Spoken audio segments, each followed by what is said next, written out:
Igreja Batista Novo Horizonte. Um novo horizonte com Jesus em sua vida. Mensagens do coração de Deus para o seu coração. Momentos com Jesus.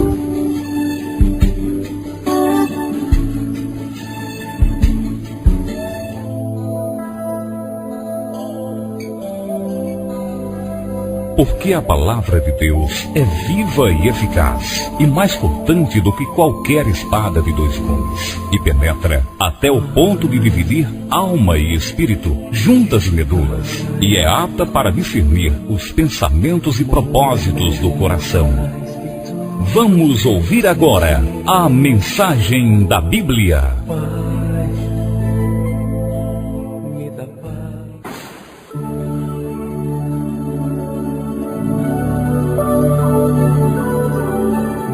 Eu saúdo a amada igreja com a gloriosa paz do Senhor. Amém. Boa noite. Vamos agora à mensagem da Bíblia. Eu convido a amada igreja a abrir a sua Bíblia e me acompanhar no Evangelho segundo escreveu Lucas, capítulo 4. E os versos eu vou ler do 16 ao 30. Lucas 4, do 16 ao 30. Lucas, capítulo 4, os versos do 16 ao 30.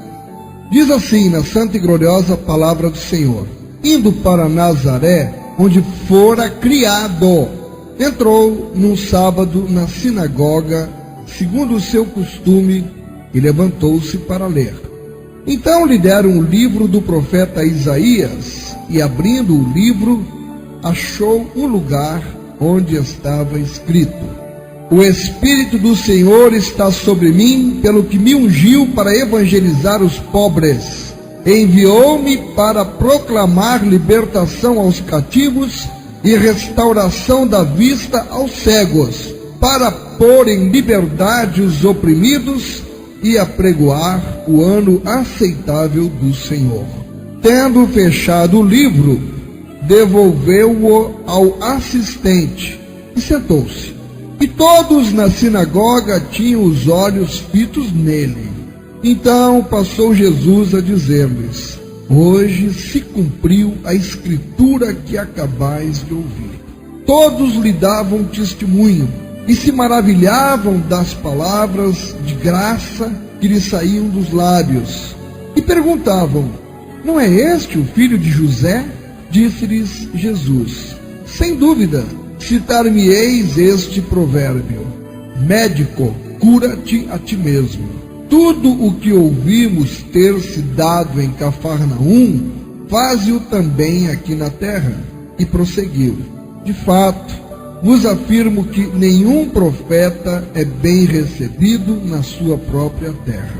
Na verdade vos digo que muitas viúvas havia em Israel no tempo de Elias, quando o céu se fechou por 3 anos e 6 meses, reinando grande fome em toda a terra, e a nenhuma delas foi Elias enviado, senão a uma viúva de Sarepta de Sidom.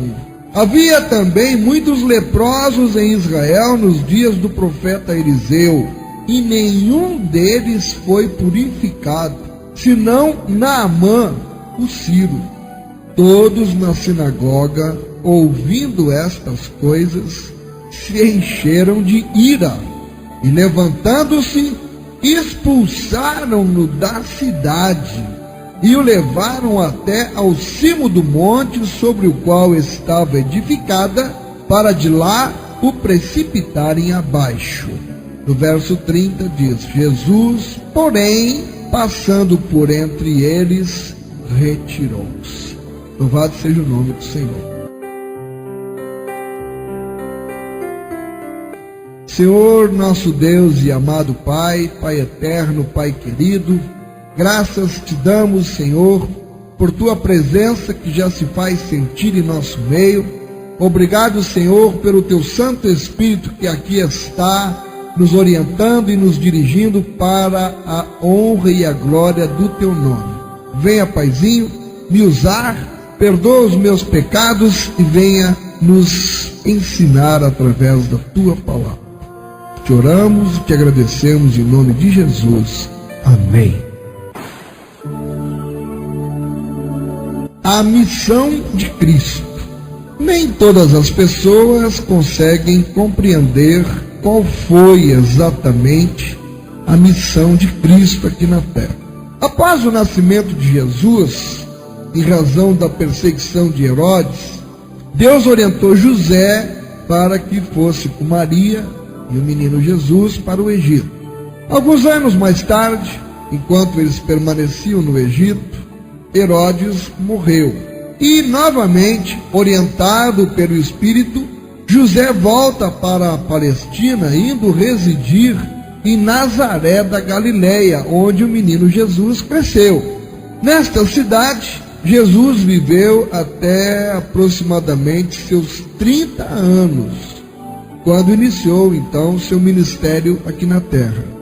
Assim, com aproximadamente 30 anos, Jesus saiu de Nazaré para ir ao Rio Jordão, onde ele foi batizado por João Batista, sendo depois levado pelo Espírito ao deserto para ser tentado pelo diabo, e após a tentação, que Jesus venceu na palavra, ele retornou para a Galileia, onde na cidade de Caná transformou a água em vinho. De Caná, Jesus vai para Cafarnaum, outra cidade da Galileia, beira-mar, onde realizou muitos outros milagres e curas. De Cafarnaum, Jesus volta para a Judéia, indo para Jerusalém por ocasião da festa da Páscoa, voltando depois para a Galileia, passando por Sicar, chegando à cidade de Nazaré, onde fora criado. Compreendeu? Ele sai de Nazaré, faz uma peregrinação, realiza vários milagres e retorna para sua terra natal. Assim, foi exatamente em Nazaré que se passa o episódio do texto que foi lido no começo da mensagem. O texto sagrado nos mostra que ele estava na sua cidade natal, onde ele era conhecido. E estando na sinagoga, mostrou aos seus conterrâneos aqui na terra de que a profecia feita por Isaías, 700 anos antes, naquele dia estava se cumprindo. Ele leu o texto de Isaías, do livro de Isaías, onde dizia: o Espírito do Senhor está sobre mim, pelo que me ungiu para evangelizar os pobres, enviou-me para proclamar libertação aos cativos e restauração da vista aos cegos, para pôr em liberdade os oprimidos e apregoar o ano aceitável do Senhor. Hoje se cumpriu a escritura que acabais de ouvir.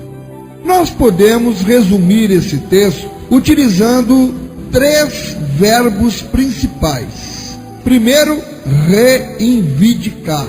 O segundo, impressionar. E o terceiro, decepcionar. Primeiro, então, vamos ver o verbo reivindicar. Jesus reivindicou para si a profecia de Isaías. Vamos pensar juntos? A profecia de Isaías, feita 700 anos antes de Cristo aproximadamente, era de conhecimento de todo o povo judeu. Eles sabiam que o profeta havia profetizado a vinda de um Messias. Quando Jesus, então, na sua terra, diante dos seus conterrâneos, diz: hoje se cumpriu a profecia, o que era para seus conterrâneos terem entendido? Finalmente, a profecia se cumpriu. Ele é o Messias mesmo, porque está aí realizando todos os sinais e os prodígios e as maravilhas. Mas nós lemos na sequência da mensagem o que aconteceu. Iraram-se contra ele e quiseram precipitá-lo de cima do monte da cidade. Quiseram matá-lo. Vários profetas do Antigo Testamento, além de Isaías, profetizaram sobre certas particularidades do ministério de Jesus. Nesta citação de Jesus, o profeta Isaías havia profetizado sobre o ministério completo do Mestre. Quando Jesus disse: hoje se cumpriu a escritura que acabais de ouvir. Esta declaração, ela era muito ousada para os seus ouvintes. Reivindicar o cumprimento de uma das profecias mais notáveis do profeta Isaías era para eles uma declaração muito forte. Eles não engoliram, eles não suportaram, eles não quiseram aceitar de forma alguma o que eles conheciam de Jesus, ele trabalhando na carpintaria com José, e agora ele chega dizendo: sou eu, o Messias sou eu. Conversa, está querendo zombar da gente? Não acreditaram. Os moradores de Nazaré, como eu disse, conheciam Jesus apenas como o filho do carpinteiro. Aí se ele era conhecido, o filho do carpinteiro. Mas, e agora? O vem reivindicando ser o Messias esperado? Não dá para aguentar. Vamos analisar os versos 18 e 19 e ver o que de fato Jesus estava reivindicando para si. O verso 18: o Espírito do Senhor está sobre mim, pelo que me ungiu para evangelizar os pobres. Enviou-me para proclamar libertação aos cativos e restauração da vista aos cegos, para pôr em liberdade os oprimidos, e no 19, e apregoar o ano aceitável do Senhor. Isso é o que o Senhor Jesus estava reivindicando para ele. Ou seja, vocês leram o texto do profeta Isaías durante a vida toda. Acabei de ler para vocês esse texto. E eu quero lhes dizer que eu sou esta pessoa que Isaías estava se referindo há 700 anos atrás. Pronto, cheguei, sou eu. Jesus reivindicou, primeiro, que o Espírito de Deus estava sobre ele.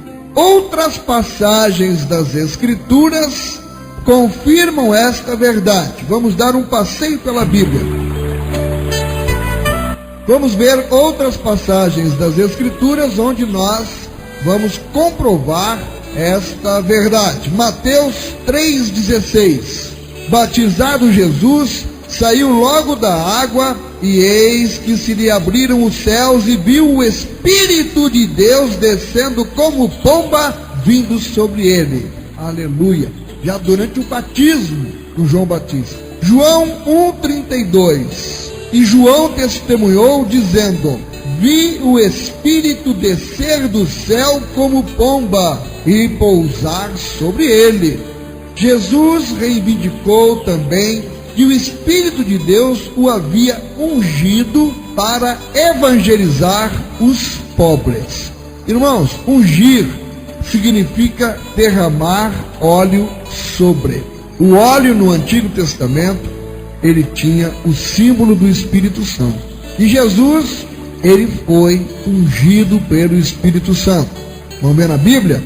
Hebreus capítulo 1, versos 8 e 9. Mas acerca do Filho, 2 pontos. O teu trono, ó Deus, é para todo o sempre. E cetro de equidade é o cetro do seu reino. Amaste a justiça e odiaste a iniquidade. E eu desperto sua atenção para essa frase. Por isso, Deus, o teu Deus, te ungiu com o óleo de alegria como a nenhum dos teus companheiros. Que lindo! Você consegue entender essa expressão, Deus, o teu Deus?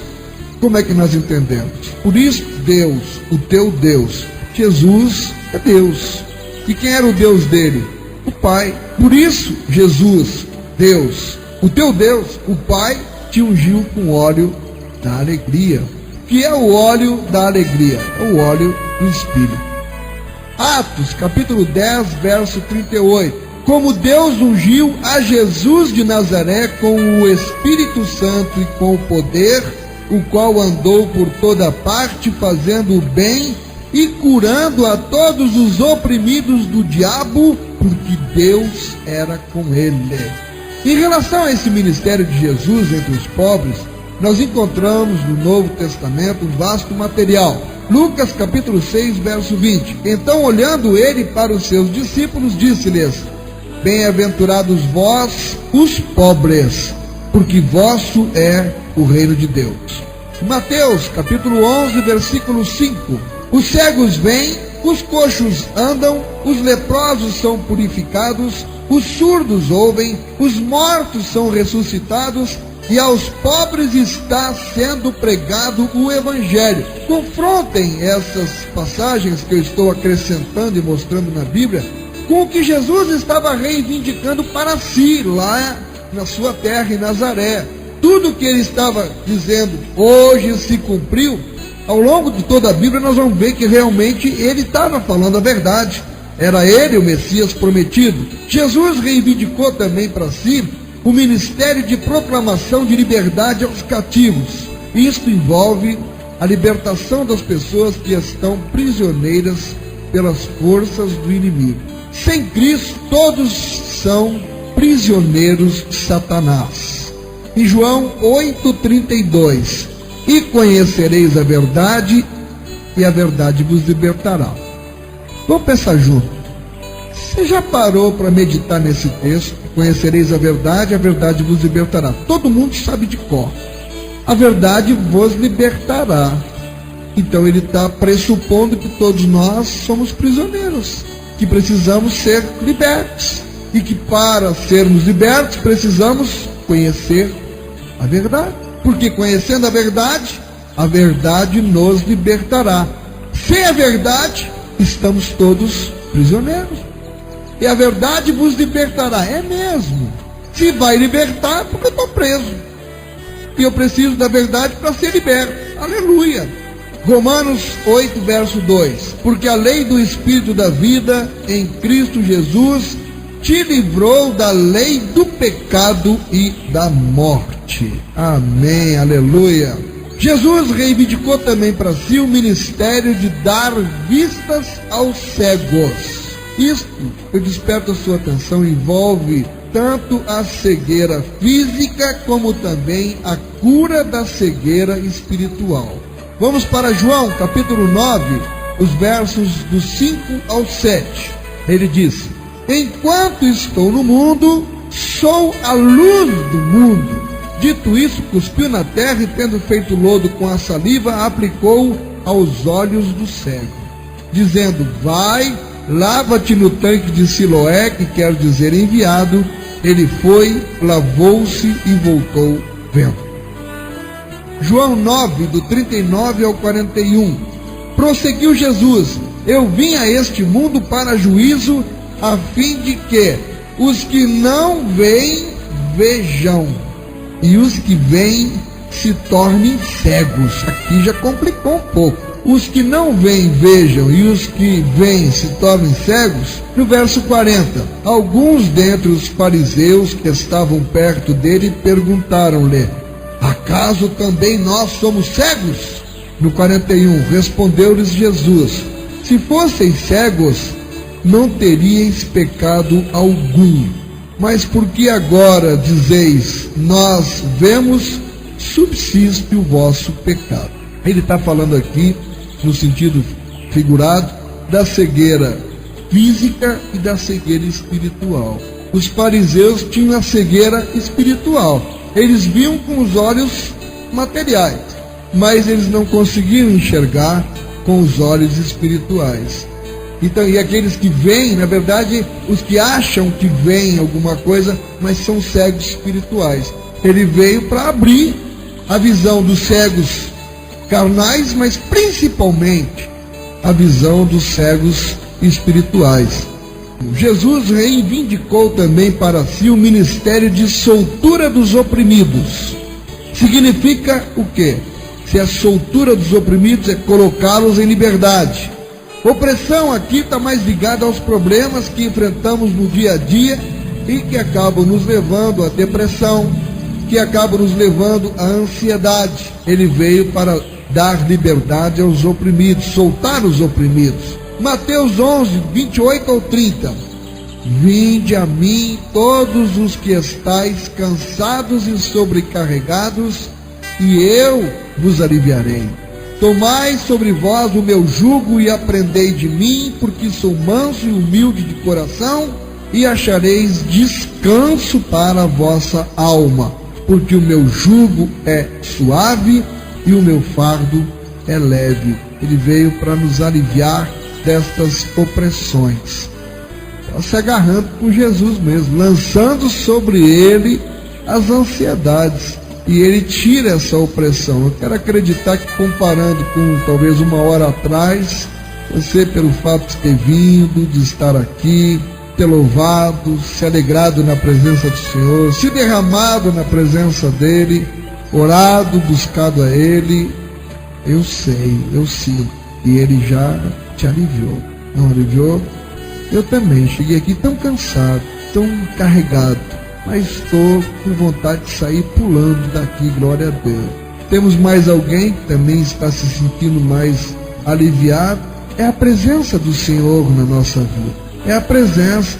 Por isso a importância da gente estar congregando, de estar na igreja, se alegrar com os louvores, se alegrar com a comunhão entre os irmãos, ouvir a palavra, que traz o refrigério para as nossas almas, que alivia o nosso coração tão cansado. Finalmente, Jesus reivindicou também para si a proclamação do ano aceitável do Senhor. O que seria esse ano aceitável do Senhor? Essa expressão indicava a inauguração do ministério terreno do Messias.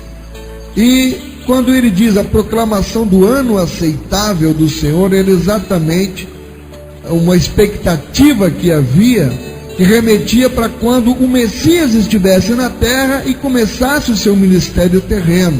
Uma figura simbólica, então, do ministério do Messias. E, de fato, Jesus fez tudo isto por nós. Creia nele.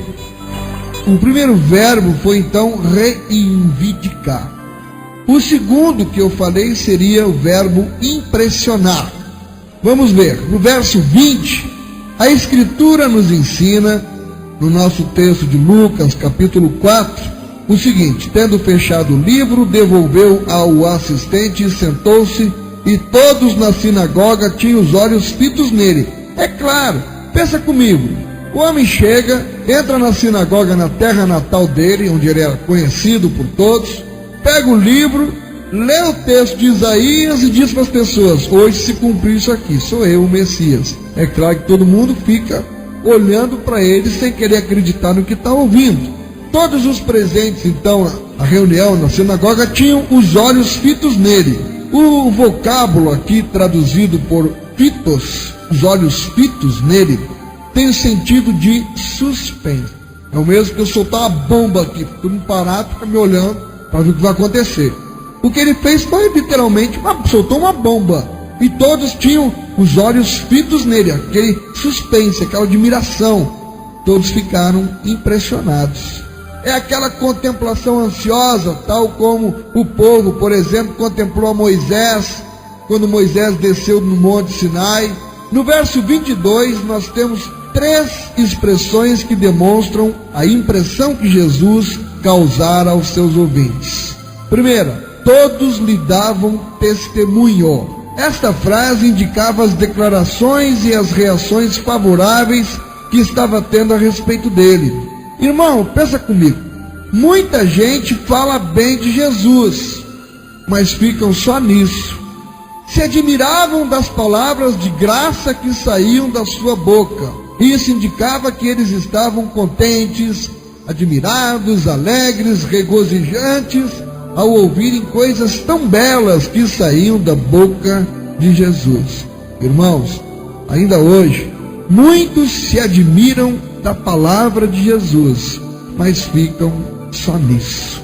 E o que mais os impressionava é indicado pela seguinte frase: não é este o filho do carpinteiro? Eles estavam impressionados. Não é este o filho do carpinteiro? Se nosso querido doutor Osni chega lá em Catolé do Rocha, onde foi criado, faz um culto campal lá na praça de Catolé, hein, Osni? Você com a Bíblia lá, cheio do Espírito, pregando em Catolé, com certeza os teus amigos de infância, teus colegas, a impressão que eles vão ficar: o quê? Esse não é o doutor Osni? Para aí, não dá para acreditar não. O quê? Osni, para com isso, rapaz. Deixa de besteira, rapaz, a gente conhece você. Foi essa a reação que eles tiveram com Jesus.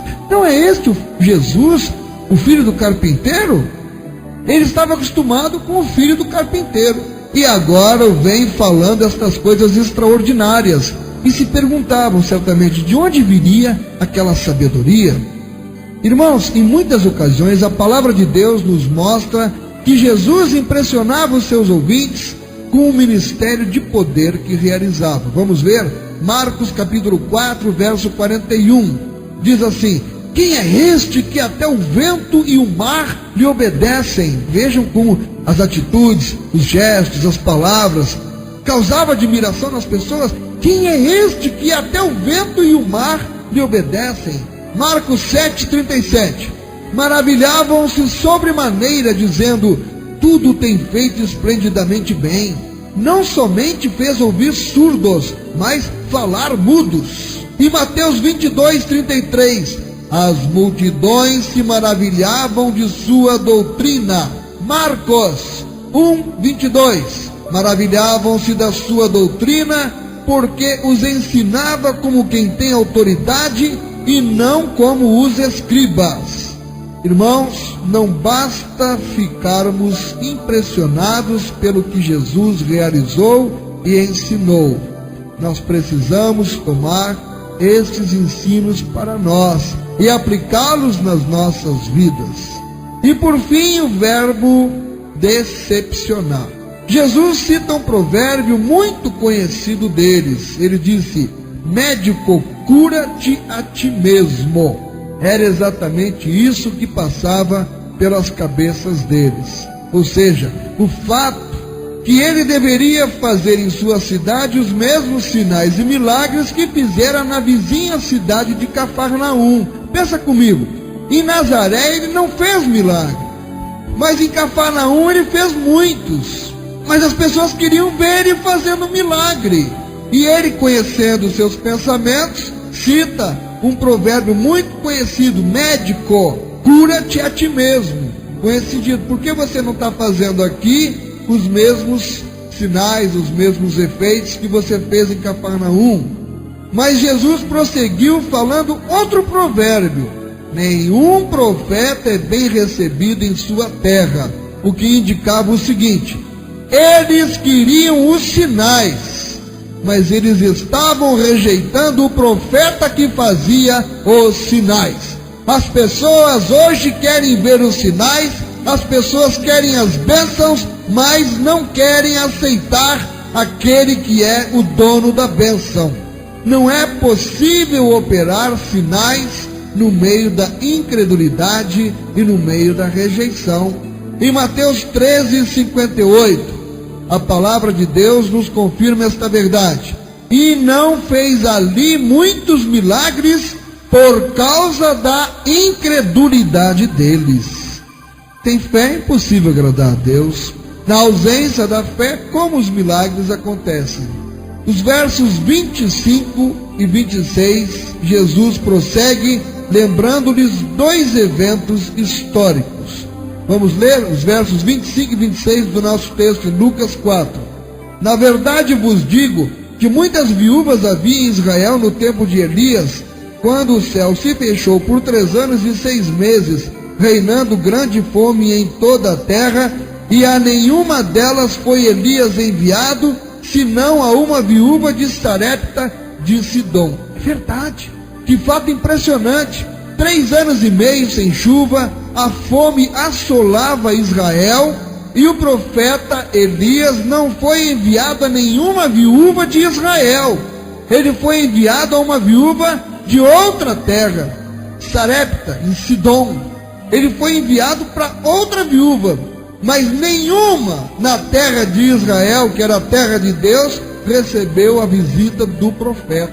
Por quê? Porque eles haviam se afastado de Deus. Na ausência da fé, se afastaram de Deus, como esperar a realização do milagre? Elias foi enviado para uma viúva de uma terra estranha. Outro texto, verso 27, havia também muitos leprosos em Israel no tempo de Eliseu, mas nenhum deles foi purificado, a não ser Naamã, o sírio, de outra terra. E os leprosos em Israel, por que não eram curados? Porque não tinham fé. Tanto a viúva de Sarepta como Naamã eram estrangeiros. Agora pensa comigo, Jesus ele era de Nazaré e não iria ministrar entre eles, mas sim a pessoas de outras cidades. Por quê? Porque eles estavam cheios de incredulidade e de rejeição. Assim, diante das colocações de Jesus, o povo reagiu fortemente. O verso 28 diz: ficaram cheios de ira. Misericórdia! A ira é o primeiro passo para nós cometermos pecados e mais pecados na sequência. No verso 29, expulsaram-no da cidade e tentaram matá-lo. Veja aqui a confirmação da verdade anterior, ou seja, o desenvolvimento da ira. Efésios 4, verso 31 nos ensina: longe de vós toda amargura e cólera e ira, e gritaria e blasfêmias, e bem assim toda a malícia.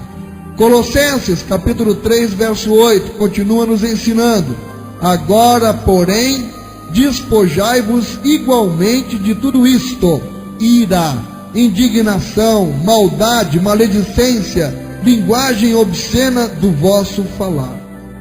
Quantas pessoas ficam decepcionadas com Jesus porque permitem que o diabo tire de seus corações as bênçãos de Deus. Vocês certamente acompanharam pela televisão a história linda, marcante, do resgate dos 33 mineiros chilenos. Foi algo que impactou o mundo inteiro. Vamos refletir sobre aquela história dos mineiros. Eram 33 mineiros. Aqueles mineiros, eles ficaram a 700 metros de profundidade, na escuridão das profundidades da terra. Que esperança tinham eles de vida? Alguém precisava ser enviado do alto para socorrê-los lá embaixo. E alguém que tivesse condições de salvá-los. Se alguém não fosse salvá-los, eles iriam fatalmente morrer naquela condição em que se encontraram. Um homem chamado Manuel Gonzalez ofereceu-se como voluntário para ser o resgatador. E durante um tempo, ele se preparou para aquela missão, que era uma missão que creio que nenhum de nós, de repente, queria estar no lugar dele. Mas alguém precisava fazer aquilo. Alguém precisava passar por aquele sacrifício, por amor àqueles homens, para resgatá-los do lugar em que eles se encontravam, sem praticamente nenhuma esperança. Mas foi-lhes anunciado que eles seriam resgatados, que um resgatador seria enviado, não se sabia ainda quando, mas a profecia foi anunciada para eles e seus corações se encheram de esperança, e ali eles tiveram vontade de continuar vivendo. E lutaram esperando aquele dia glorioso em que o resgatador seria enviado para retirá-los das profundezas em que se encontravam perdidos aos olhos de todos. Manuel Gonzalez entra para a história como o resgatador que se ofereceu, que se preparou e que teve a coragem de ser o primeiro a entrar naquela cápsula da salvação dos mineiros. E ele, sem saber se daria certo ou não, se sua empreitada seria vitoriosa ou não, ele entrou naquela cápsula. E todos viram com ansiedade aqueles minutos que a cápsula levou para chegar até lá embaixo, onde os mineiros se encontravam. Agora eu me coloco no lugar daqueles homens que estavam lá, sem nenhuma expectativa, mas de repente a salvação lhes chega na forma daquela cápsula, e a cápsula se abre, e de dentro da cápsula sai Manuel Gonzalez, o resgatador, Que alegria! Finalmente chegou o momento esperado e ele sai ali com muita emoção, abraçando um por um daqueles mineiros. E depois que os abraça, passa a lhes explicar como seria o plano de salvação.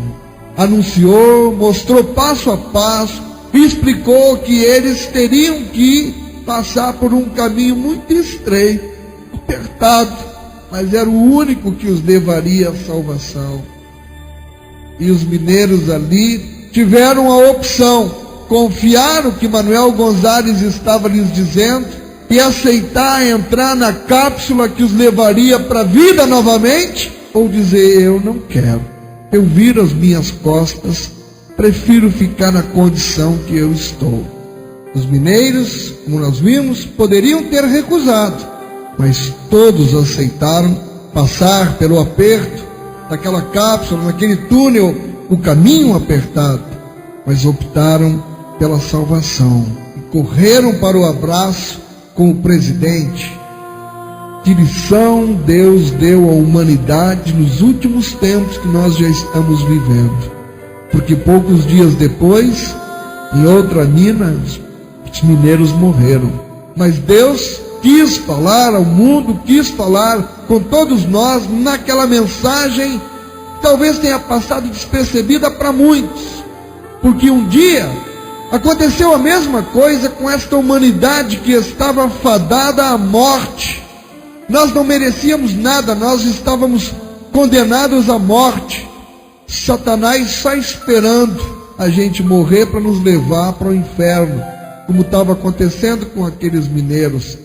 Mas Deus amou o mundo de tal maneira que deu o seu Filho unigênito, para que todo aquele que nele crê não pereça, mas tenha a vida eterna. E ele enfrentou todo o desafio, não temeu e desceu.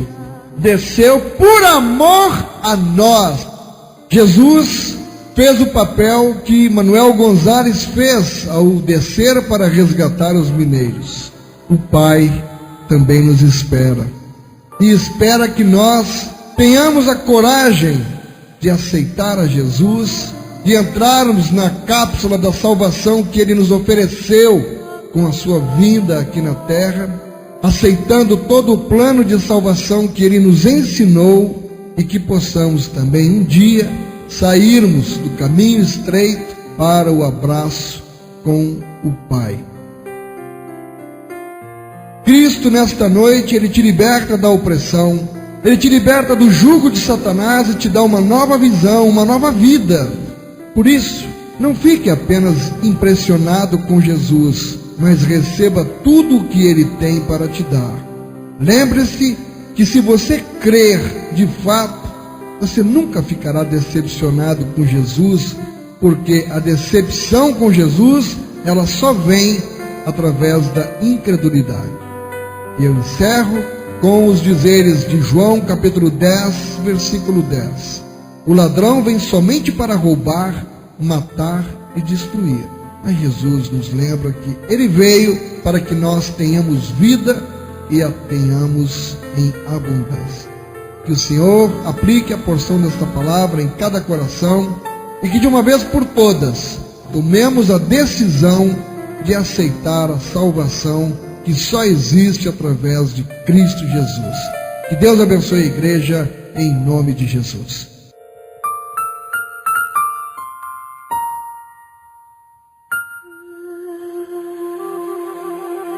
Igreja Batista Novo Horizonte. Um novo horizonte com Jesus em sua vida.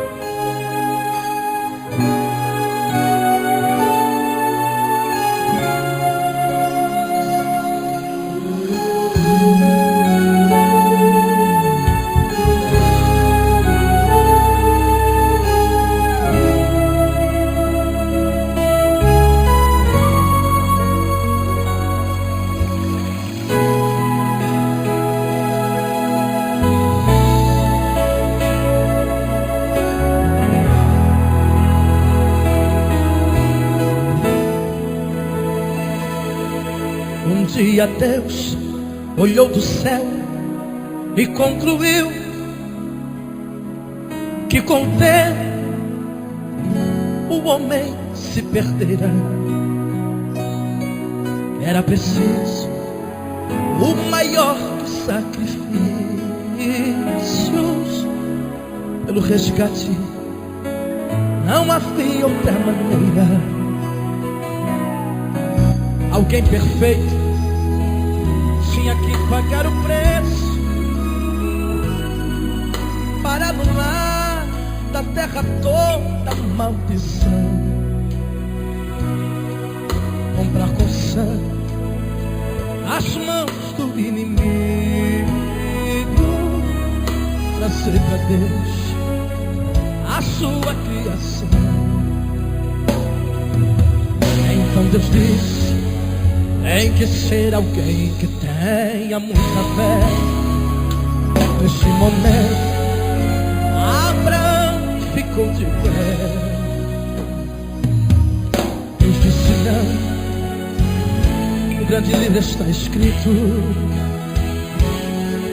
você temeu e mentiu pro rei do Egito. E outra vez Deus disse: quem será que eu posso mandar? Então Jacó veio ao Senhor se apresentar. E pra Jacó Deus também disse não. Mentiu pra Isaac e roubou seu irmão. E Deus falou: ele terá que ser libertador. Na mesma hora Moisés se levantou. Deus disse não, você me desobedeceu. Mandei tocar a roça e você bateu. Então Jesus apareceu e disse: vai, eu vou descer. Não há ninguém melhor, pois faço parte de você. Em mim não há corrupção, só a verdade, a paz, o amor. Trarei a sua criação de volta à casa do Senhor.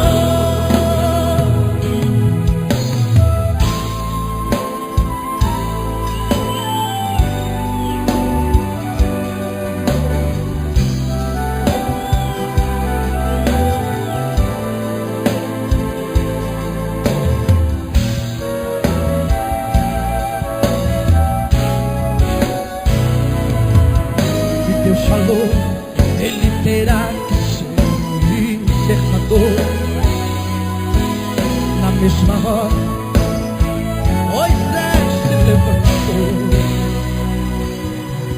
Deus disse não, você me desobedeceu.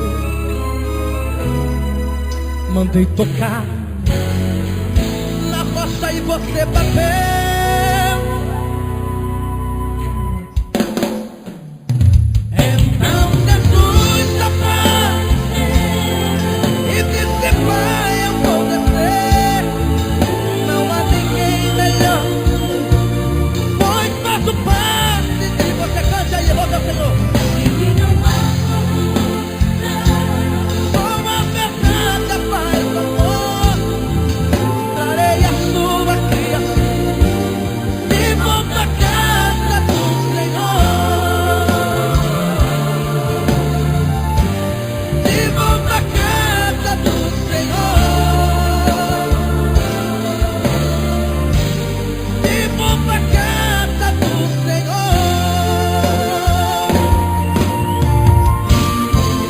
Programa Momentos com Jesus.